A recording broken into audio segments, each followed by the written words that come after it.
Detroit, Michigan Governor Gretchen Whitmer shared her thoughts in a recent radio interview regarding President Donald Trump's shifting stance on pardons for the men convicted of conspiring to kidnap her.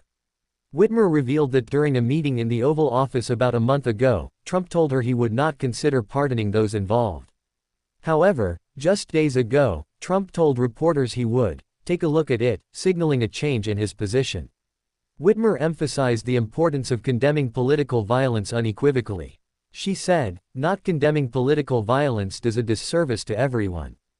During the interview with Michigan Public Radio Network's Rick Pluta, Whitmer recounted her conversation with Trump. When he asked how she felt about the potential pardons, she expressed her opposition and warned that it would be the wrong decision. Trump initially agreed to drop the idea, but now that the president has reopened the possibility, Whitmer is unsure how to process this reversal. Whitmer said she planned to reach out to Trump over the weekend to discuss the matter further. She noted that despite their political differences, she has had constructive interactions with the president. Whitmer previously visited the Oval Office and secured Trump's support for important state initiatives, including a new fighter mission at Selfridge Air National Guard Base and a facility designed to keep invasive carp out of the Great Lakes.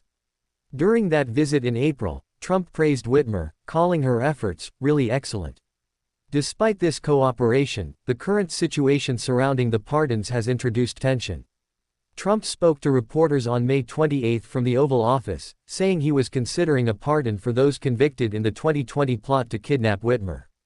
Adam Fox and Barry Croft Jr., who were convicted in August 2022, were deeply dissatisfied with Whitmer's handling of the COVID-19 pandemic, leading to their conspiracy.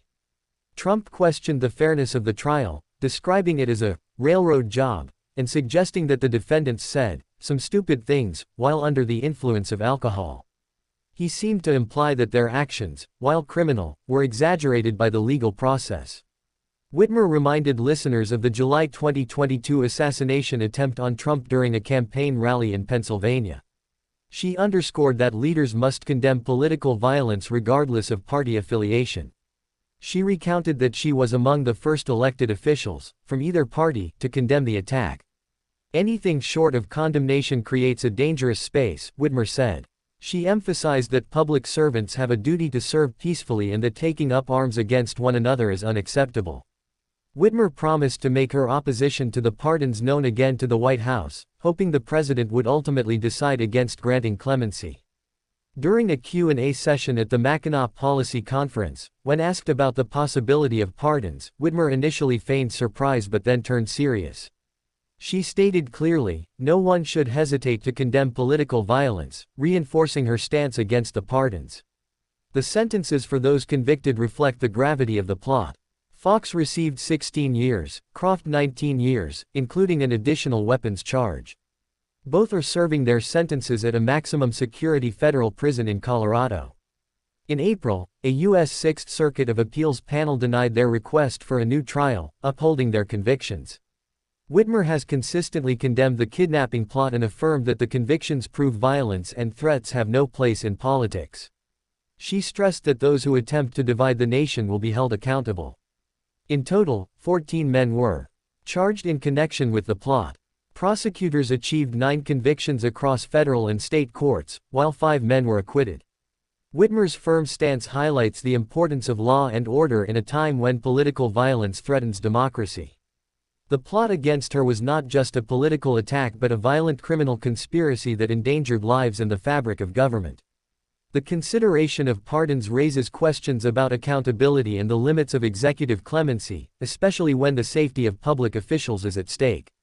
Whitmer's message is clear: violence and threats to elected officials cannot be tolerated or excused. Her willingness to engage directly with Trump shows her commitment to dialogue but also her readiness to stand firmly against any action that would undermine justice. The broader implications of the potential pardons concern the message it sends to extremists and those who might contemplate similar actions. Whitmer's leadership during the COVID-19 pandemic was contentious but rooted in public health concerns, not deserving of violent backlash. The plotters' anger at her pandemic measures does not justify their criminal conspiracy. Her condemnation of political violence transcends party lines, as evidenced by her quick condemnation of the assassination attempt on Trump. Whitmer's stance calls on all leaders to uphold the rule of law and reject violence as a political tool. Her remarks at the Detroit Regional Chamber Conference and the Mackinac Policy Conference illustrate her resolve. By speaking publicly, she aims to influence both public opinion and the administration's decision-making. The conversation about pardons is more than legal, it's about the values that hold society together. The response to political violence shapes the nation's future and the integrity of democratic institutions. Whitmer's experience as a target makes her uniquely positioned to speak against clemency in this case. Her personal safety was threatened, and the conspiracy shook the state of Michigan and the country. She represents a voice for victims of political violence everywhere. The plot's failure to achieve its goals and the successful prosecution of the conspirators serve as a deterrent. A pardon could undermine that deterrence and embolden others. Whitmer's calls for condemnation are not political rhetoric but a plea for peace and respect for democratic norms. She recognizes the complexity of the political environment but refuses to excuse violence. The public needs to hear strong leadership that prioritizes safety and justice. Whitmer's upcoming communication with the White House will be critical. She seeks clarity and commitment that the pardons will not be granted. The hope is that reason will prevail over political calculation. Whitmer's broader vision includes a political climate free from threats and intimidation. Her leadership stands as a counterpoint to extremist actions. By standing firm, she encourages others to reject violence and uphold civility.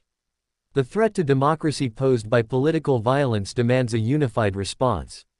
Whitmer's example shows courage and responsibility. Her words remind all Americans of the dangers of allowing political conflict to escalate into violence. She advocates for a return to respectful debate and lawful disagreement. The controversy over the pardons has galvanized both supporters and critics. Whitmer's clear opposition adds weight to the national conversation. Her consistent message is that violence is never acceptable, no matter the cause. Whitmer's leadership is a call to protect the democratic process. She acknowledges the challenges but insists on accountability. The future of political discourse depends on leaders who reject violence. Whitmer's firm stance reinforces the need for justice to prevail. Her approach blends diplomacy with a principled stand. The episode highlights the ongoing struggle to balance political power and legal accountability. Whitmer's resolve offers hope for healing divisions. Her voice is a reminder that democracy depends on respect and rule of law. The conversation around these pardons will continue, but Whitmer's message remains unwavering. Political violence must be condemned, and those responsible must face the consequences.